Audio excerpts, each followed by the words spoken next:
No one has ever accused House Judiciary Chairman Jim Jordan of being smart. And based on his latest subpoena, no one will ever accuse Jim Jordan of being smart. See, Jim Jordan has realized, as I've said this past week, that he can't go after Alvin Bragg up in Manhattan. You know, has no federal dollars. He's not a federal employee. So there's nothing Jim Jordan can do to make that guy come and testify. Even if he subpoenas him, he can challenge it in court and Bragg's going to win.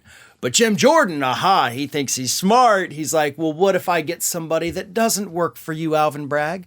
What if I find somebody who used to work for you, but doesn't anymore, and is out there doing a media tour? Then they'll have to come and testify. So, I got you.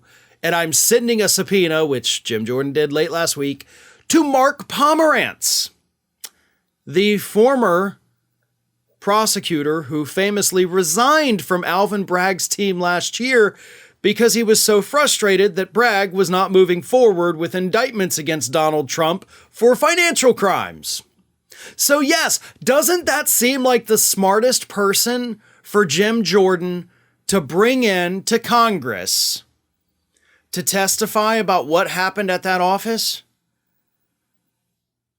Mark Pomerantz, as I said, he's got a new book out, so he's doing his media tour. And Jim Jordan, when issuing the subpoena, mentioned the media, and he said, as a result, you have no basis to decline to testify about matters before the committee that you have already discussed in your book and or on a primetime television program with an audience in the millions, including on the basis of any purported duty of confidentiality or privilege interest. He also said, quote, based on your unique role as a special assistant district attorney leading the investigation into President Trump's finances, you are uniquely situated to provide information that is relevant and necessary to inform the committee's oversight and potential legislative reforms. You're picking a fight with a man who recently admitted that he and former Manhattan DA Cy Vance actually had written out indictments against Donald Trump.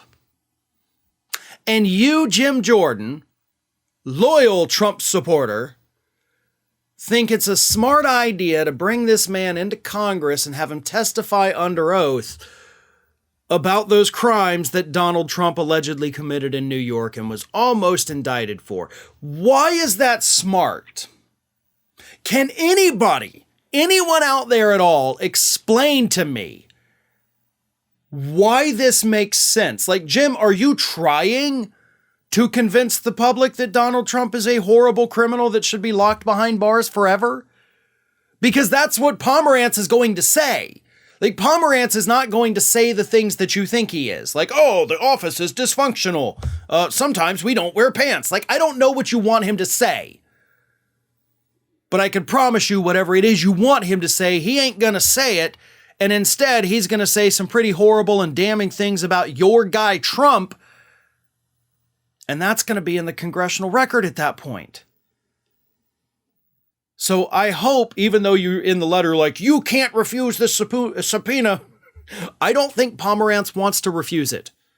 I think he knows, like, hey, this is going to be a good way to sell books. Hey, this is going to be my chance to tell the story to the world. Hey, this is going to be my chance to maybe pressure Bragg to go forward with the other criminal charges that we know he needs to do. It doesn't matter what Pomerantz wants to say or whatever his reasoning is. I can promise you this is going to blow up in Jim Jordan's face and will be viewed as the biggest mistake of his political career. Hey everyone, this is Aspen. And did you know that for the low cost of $0 per day, you can subscribe to the Fair and Balanced YouTube channel?